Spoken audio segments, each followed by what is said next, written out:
Hoje, eu vou conversar com vocês sobre um aspecto do conto Nenhum Nenhuma, do Primeiras Histórias, para que a gente possa fazer mais uma leitura, né, das várias possíveis, não só desse conto, como de toda a obra do Guimarães, como a arte literária também pressupõe, né?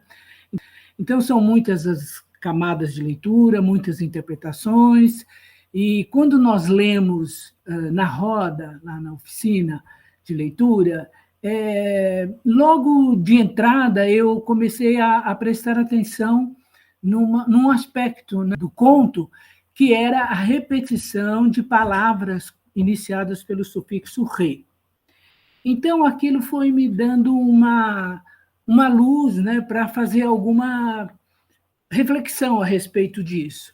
Bom, e como Guimarães não é simples, e a própria vida não é simples, quando eu comecei a fazer essa pesquisa, eu fui lendo vários livros, vários artigos, enfim, vários autores que tratam dessa questão. Então, eu acabei resolvendo, né, fazer essa apresentação, cujo título é Memória, Linguagem, Língua, Fala, Oralidade e Escrita, porque nesse conto do Guimarães, especialmente, a gente percebe uma relação muito forte, muito intrínseca, né, da relação entre memória e linguagem. É óbvio que há muitas possibilidades de interpretação, mas eu vou escolher um caminho, né? Nesse sentido, a proposta ficou, então, da gente refletir entre língua e texto, conteúdo e forma, né, como uma das muitas camadas das possíveis leituras do conto, né, cujo motivo central é a memória. Então, nós vamos começar para que a gente sinta, né, que conto é esse. Eu transcrevi só o primeiro parágrafo para poder localizar o conto, né, para quem já leu, para quem ainda não leu. No primeiro parágrafo do conto, nós já vamos perceber qual é o espírito, né, principal desse conto. Então, vejam lá, vamos ler juntos.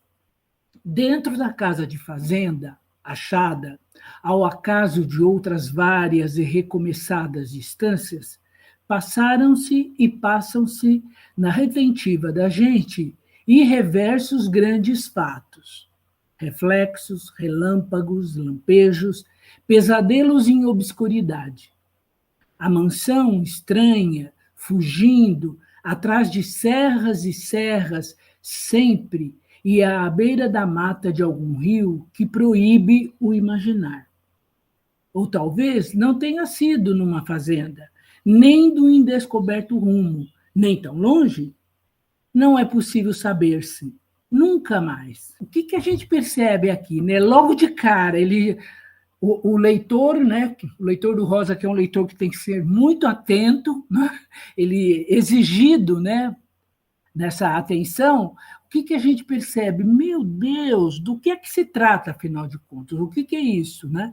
Então, esse primeiro parágrafo, ele é fundamental, porque ele abre a narrativa e ele já nos coloca dentro daquilo que vai ser o espírito do conto o tempo todo, que é: como é memória, né, nós não sabemos exatamente onde está o presente, onde está o passado, que relação tem tudo isso com o futuro.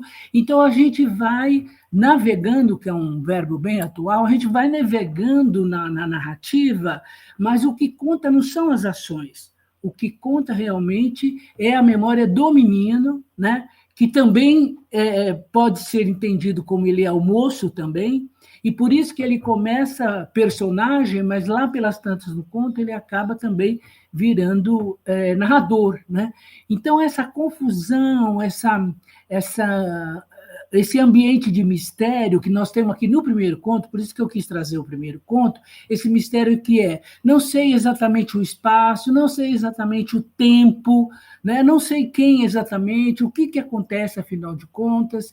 Então, esse parágrafo é bastante emblemático naquilo que vai ser o conto ao longo da leitura da gente, né? Que camada que eu peguei? Eu peguei a questão da repetição, para pensar que papel a repetição tem na memória. vamos tentar conversar um pouquinho sobre a repetição como estilística. Fui buscar, lógico, quem me conhece sabe, o meu querido, nosso querido Manuel de Barros. Um exemplo de repetição na poesia é explicitada, né, pelo próprio Manuel de Barros, quando ele diz assim: repetir, repetir, até fazer diferente. Repetir é um dom de estilo. Então, o que será que aquela escolha lexical do conto, que tem muita repetição do ri, né? Será que repetir é repetir apenas para reproduzir? O Manuel de Barros já nos coloca num outro lugar, né? É repetir para fazer diferente. Mas como assim? Vamos andar mais um pouco. Aí vamos buscar, então, a repetição na filosofia. Lógico, num recorte muito pequeno, né? Mas com um autor bastante representativo, que é o Deleuze. Então, o Deleuze defende que tudo é repetição. Ele diz que é repetição no caso do hábito, né, desse hábito do cotidiano, quando a gente repete instantes e elementos associados. Isso é a repetição na vida cotidiana, né? Agora, no caso da memória, o Deleuze diz que a repetição é um todo de planos de temporalidades virtuais coexistentes. Bom, aí a gente começa a entrar no espírito do conto, né?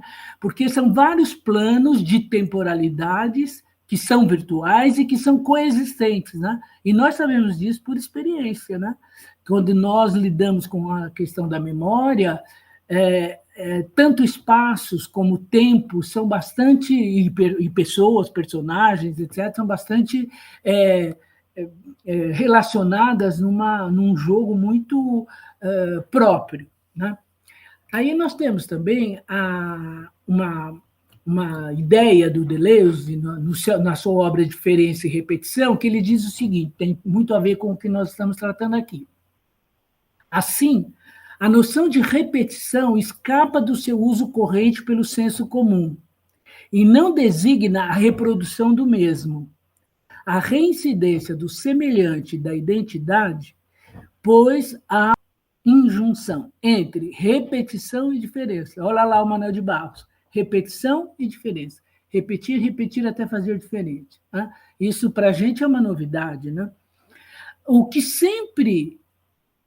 repete sempre é a diferença, a emergência de uma novidade. Uma diferença que é a afirmação da positividade e não da negatividade. Então, também é interessante, porque, em geral, a gente pensa a repetição como negativo, né? E não, ele diz que não. A diferença dessa repetição é que ela é positiva, né? Olha que lindo, eu adoro essa ideia. A repetição é uma transgressão do que está aí. Então, é uma repetição transgressora. Enfim, a repetição é uma condição de ação antes de ser um conceito de reflexão. A ideia de que a gente age, né, através da repetição e não ficamos só na reflexão. Bom, passando por uma ideia da repetição na poesia, da repetição na filosofia, nós passamos então para a repetição na língua. Se você for ao dicionário, o dicionário vai dizer que o que é repetição? É o ato ou efeito de repetir, reprodução ou imitação do que outrem disse ou fez, elemento de coesão textual e estilo de linguagem. Agora, tomando o prefixo re, né, que é bastante usado no conto, a gramática normativa da língua portuguesa aborda esse prefixo, que é de origem latina, com 3 sentidos. Então, o primeiro sentido é repetição, né, que é o que a gente mais conhece, como, por exemplo, nas palavras recarregar, recapitalizar, reler, rever, repensar. Então, aqui nessas palavras, né, nesses exemplos, nós temos o prefixo re como ideia de repetição. E no conto, fiz lá uma contagem, há 22 palavras com esse sentido, né, com prefixo re na palavra com sentido de repetição. Um outro sentido que a gramática normativa traz é de reforço, como nas palavras revigorar, rebuscar, revirar. E no conto há 4 palavras com esse sentido. E, por fim, O terceiro sentido é de retrocesso, retrocesso no sentido de recuo, como nas palavras como retornar, reiniciar. E no conto há 4 palavras. O que a gente vê, né? Que há uma listagem num conto de 10 páginas. Eu usei a 15ª edição da editora Nova Fronteira. Nessa edição, eu fui página a página retirando as palavras e a gente tem, então, um total de 30 palavras com o re. Né? E é bom lembrar que nem sempre a palavra iniciada por re, esse re é prefixo. Por exemplo, na palavra recôndita, que tem no conto. Nesse sentido, rei não é prefixo. Então, precisa ir lá na etimologia. Eu fiz essa pesquisa e está aqui. Né? Então, no conto, quais são as palavras? Vejam como vai dando também esse clima do conto, né? Que tem a ver com memória. Então, as palavras são recomeçadas. Eu deixei colorido. As que estão em negrito são do primeiro sentido, que é o sentido de repetição. As que estão em verde são a ideia de reforço. E a terceira, que está em lilás, é a ideia de recuo, né, de retroceder. Então, vejam lá, recomeçadas, retentiva, reflexos, relâmpagos, relendo, reaparece, remotos, reminiscente, recordar 2 vezes usada, religar, revoar, retrocedidamente, reter, revolver, refugiar-se, reconhecido, repreender, recobrir-a, reconhecia, se recolheu, repetia 2 vezes, recuperar, reperdida a remembrança, representação, reconhecimento, reter e reparei. Olhando para essa listagem, o que a gente também pode pensar, né? Algumas surpresas, por exemplo, eu fiquei muito surpresa acho que eu me esqueci, né? Que relâmpago tem o prefixo re, né? Que é lampejar, quer dizer, iluminar de novo, né? Porque a gente usa tanto, né? Que a gente não tem muitas vezes, essa distinção de como é que é composta a palavra. Então, eu gostei muito. E outra coisa, essa remembrança, quando eu li, eu falei, isso é neologismo, invenção do Guimarães. Não é não, viu? Está dicionarizado. Então, conforme a gente vai analisando, a gente vai tendo também várias surpresas, como é sempre o caso da obra do Guimarães, né? Então, essa escolha lexical com as palavras em re, né, no conto, tece as relações entre forma e conteúdo, havendo um reforço da ideia de repetição em relação à memória do menino, né, que é personagem e que é narrador, e o desenrolar da história. Mas sempre em movimentos de idas e vindas, entre presente, passado, futuro, ou ainda entre passado, presente e futuro, ou ainda entre futuro, passado e presente, rosianamente.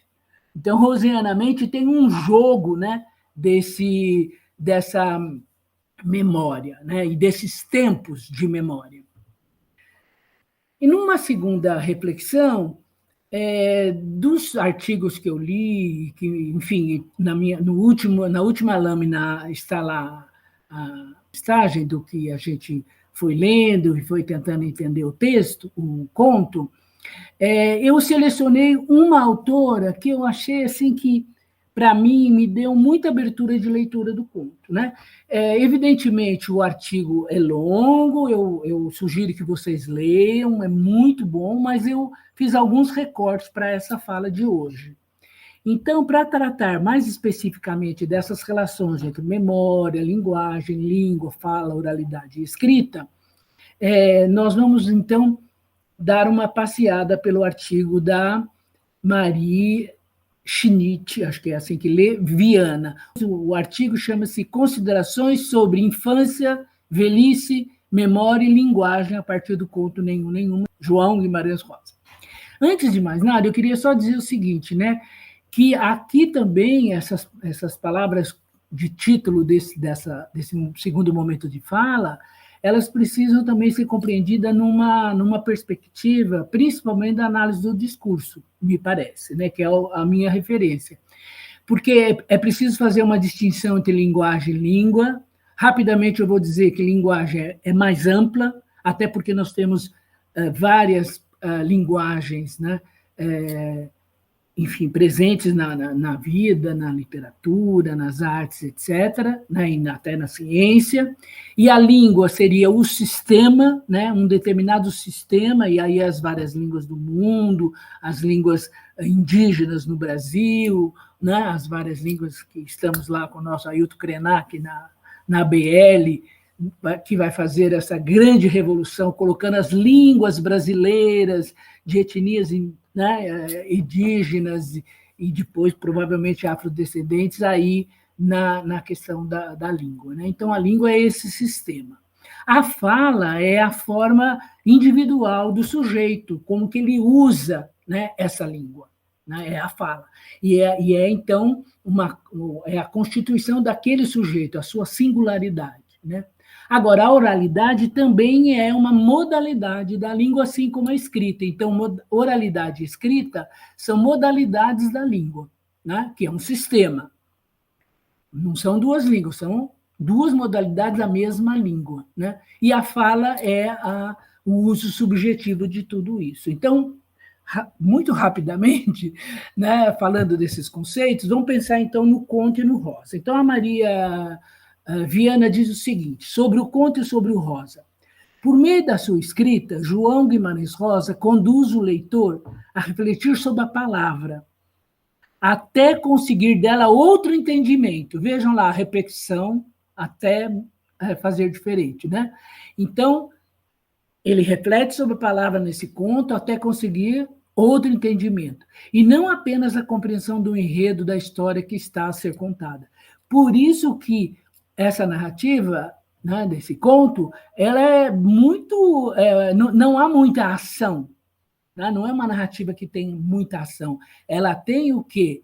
Esses momentos, né, esses tempos e esses espaços de memória do menino, né, mas com bastante simbologias, né, e por isso as diferentes leituras do conto, mas não é uma história, né, narrada com várias ações. Né? Bom, então, a Maria Viana diz o seguinte, que nesse conto a infância não é apenas a marca de uma fase inicial da vida humana. Nessa história, o passado é também protagonista, porque se lida com memória, né? Recomposto pela memória, não apenas do vivido e lembrado, ou talvez do sonhado, porque há algumas interpretações dizendo que esse conto é bastante onírico, né? Então, não só recomposto pela memória apenas do vivido e lembrado, ou talvez do sonhado, mas também reescrito poeticamente como história narrável. Né? Então, tem também um elemento poético muito forte que também nos ajuda a ficar nesse universo das várias camadas possíveis de compreensão do conto. Né? Por conseguinte, essa recordação já não faz parte do passado, ela é presente, e dessa maneira é vivido por aquele que recorda. Então, essa mistura entre passado e presente. Né?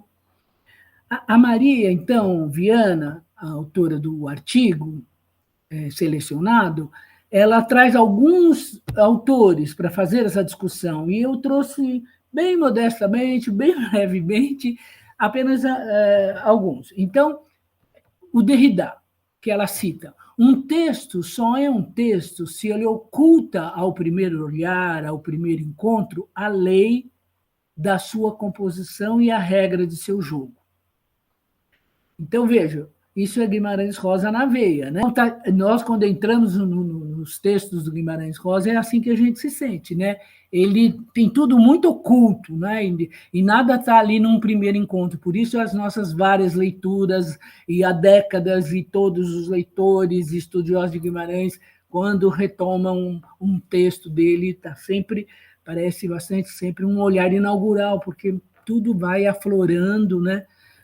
Parecendo que é a primeira vez. A dissimulação da textura pode, em todo caso, levar séculos para desfazer seu pano. Olha que lindo, né? Então, isso eu acho que é a própria definição da literatura. A literatura é isso, né? A literatura que permanece, né? Os clássicos, né? Aquela literatura que ainda tem o que dizer, ela leva séculos para ir desfazendo o seu pano, né? Então, é muito tempo de mexer com essa tessitura dos textos literários, né? E no caso do Guimarães, sem dúvida, e nesse conto especificamente, né? E aí a autora ela vai fazendo trazendo algumas questões, né? Então ela diz assim: seria a Nenha uma espécie de guardiã da palavra sentida antes de ser escrita? Então a Nenha, né, a personagem, a velhinha que está lá no conto, será que ela seria essa guardiã da palavra? Que ideia linda, né? E vamos lembrar que Nenha pode ser a redução do pronome indefinido nenhuma que está lá no título, né? E que lembra também o balbucio que antecede a capacidade de articulação da fala pela criança. Então, a Nenha teria essa simbologia, né?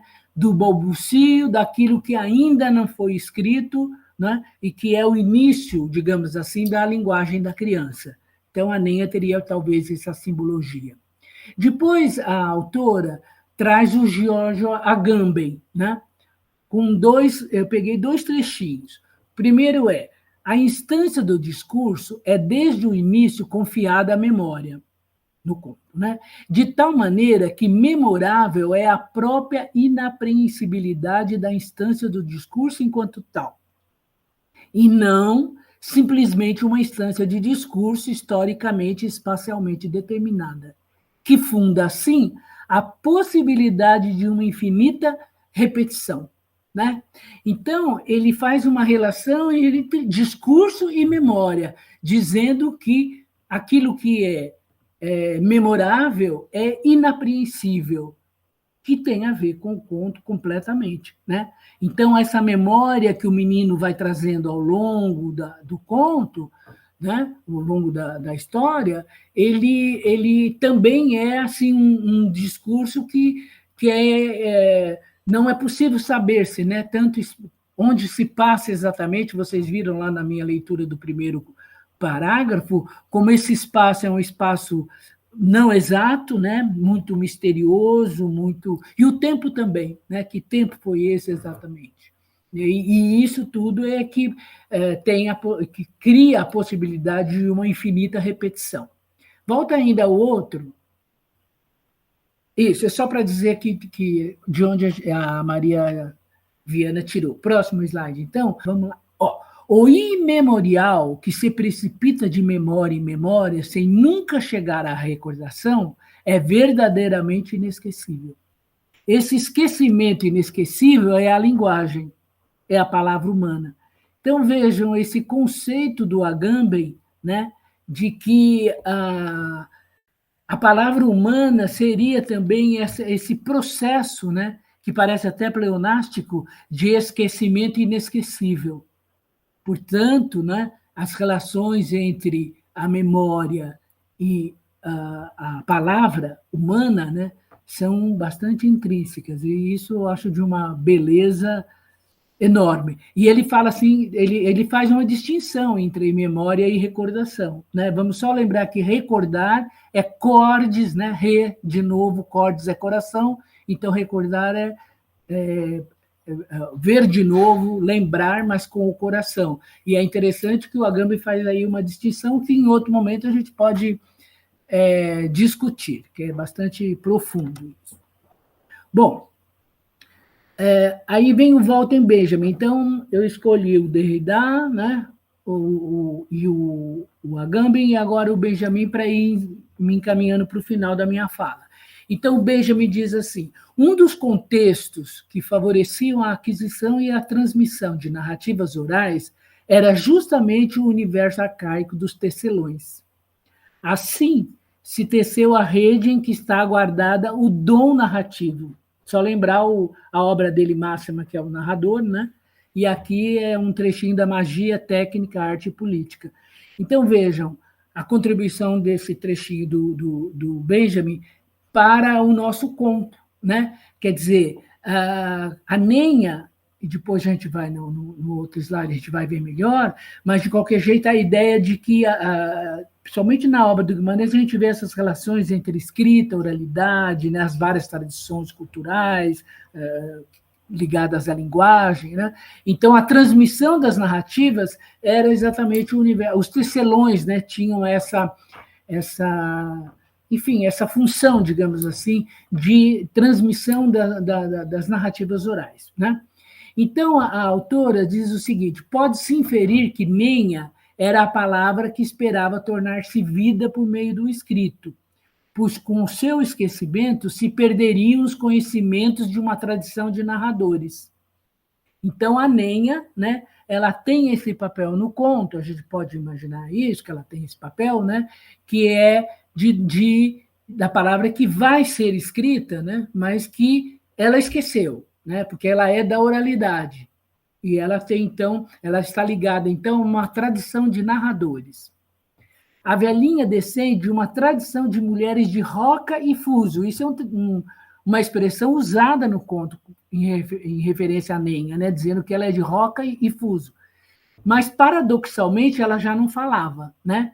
Em nenhuma, o tear, que metaforiza a rede aberta da tradição oral, não é recuperado pela palavra falada, mas pelas lembranças, que, por sua vez, tomam forma escrita. Então, olha que jogo lindo, né? Entre escrita, oralidade, memória, né? Então, vejo que a Nenha está nesse papel, né? E que não é exatamente da pessoa falar, porque ela não está falando mais, mas é da lembrança, né? Esse jogo, é a lembrança que faz esse jogo. E aí, indo realmente para o final, eu separei 3 considerações que a Maria Viana faz e que eu acho que são bem importantes para nós, né, para a gente pensar o conto e pensar a obra do Guimarães em geral. Né? No conto, a infância poderia ser também aquela infância mesma da palavra, guardada conforme um segredo em um quarto. Vamos lembrar o conto, no qual o menino inicialmente é impedido de entrar. Lembram? O menino está lá naquela casa, naquela fazenda, que a gente não sabe onde nem quando, né? E através da memória, ele está lá, mas ele, naquele momento, ele é impedido de entrar num determinado quarto. E quem está naquele quarto? Nenha. E que depois ela é exposta à luz do dia, na varanda, em berço, como se criança fosse, a ponto de um infante querer brincar com ela. A velha não fala, balbucia, mas é incompreensível o seu falar, e a moça é a única que a compreende. É lá, onde as palavras faltam, que o narrador recupera não só a memória de um fato perdido na infância, mas também experimenta a própria linguagem. Então, eu achei maravilhosa essa relação, né, entre memória e linguagem e palavra. Né?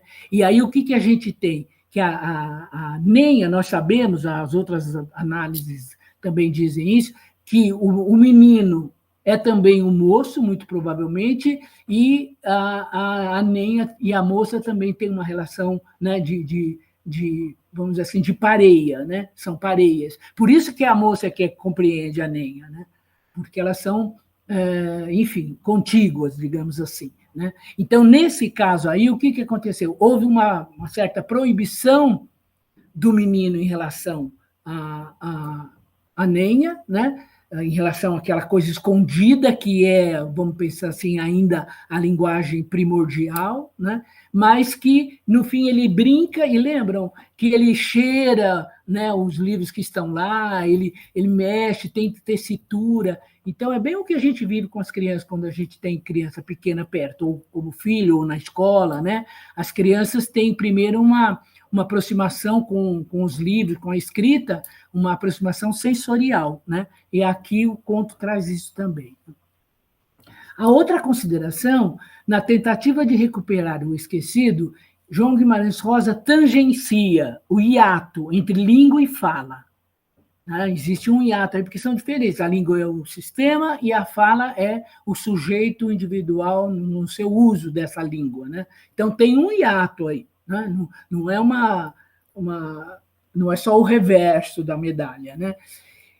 Então, ele tangencia, né, o hiato entre língua e fala e formula essa diferença de tal maneira que a linguagem chega ao seu limite incontrolável e se transforma em filosofia, convidando o seu leitor a esperar o terceiro pensamento. Esse é um trechinho também do conto, né? Tem uma citação do conto. Na minha edição, na página 105. Então, vejam, portanto, ele já vai trazendo uma direção, né? Essa análise traz uma direção já da linguagem como filosofia, né? E, portanto, como um terceiro pensamento, quer dizer, um pensamento que precisa ser elaborado, né, com as suas especificidades, digamos assim, né? E, por fim, finalizando, mas nunca acabando a leitura, porque é impossível, né? A leitura literária sempre tem longos e vários caminhos. O escritório, vamos lembrar o conto, o escritório é o primeiro e o último cômodo da morada que visitamos na companhia do narrador. Na primeira cena, o menino folheia uma revista, pois ainda não sabe ler. Depois, já transformado pelo experimentado, o moço, portanto, o menino moço, escreve ali um bilhete endereçado à moça. Lembram disso, né? Portanto, o escritório é o espaço onde a palavra é escrita. E uma amiga nossa da roda, Cecília Marques, ela foi ao dicionário etimológico para ver a etimologia de escritório. É o lugar da palavra escrita, né? Pela própria grafia a gente vê, né? Então, é isso, quer dizer, o moço vai ali para escrever Portanto, a gente tem o escritório é o espaço onde a palavra é escrita. Ou seja, a personificação menino-moço passa de um não domínio do escrito, lá com a Nenha, lá com o menino quando não sabe ler, né? E nem escrever, e maior proximidade da oralidade, né, para o escrito. Porém, um escrito tocado pela tradição preservada pela oralidade. Aqui eu acho que está um centro de uma discussão muito importante da própria obra do Guimarães, que são essas relações entre escrito, né, falado, oralidade e escrita. Então, isso é que tem o miolo, digamos assim, da obra do próprio Guimarães, e acho que o conto Nenhuma é um pouco enfim, essa perspectiva.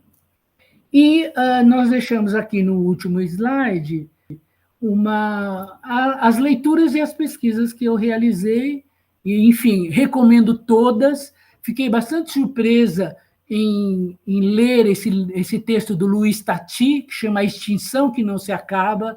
Ele faz uma análise do conto belíssima, e ele fala que o conto é a ponta de um iceberg. O que acontece ali é só a ponta do iceberg. É muito bonito. Enfim, todos. E tem também um outro, o número 4 aqui, o Conto Nenhuma, de Guimarães Rosa, e os Contos de Fada. Para quem se interessa, é muito interessante a perspectiva da Clarissa Caminhando, que é a autora desse artigo, que ela vai fazer, então, porque no conto tem vários elementos, não é, dos contos de fada, então ela vai fazer uma análise sobre isso. Enfim, bom, e tem a clássica Marília Librandi, né, que é, enfim, uma super especialista, que faz uma análise maravilhosa e que também nos inspirou nessa breve fala. Então é isso, muito obrigada, até mais.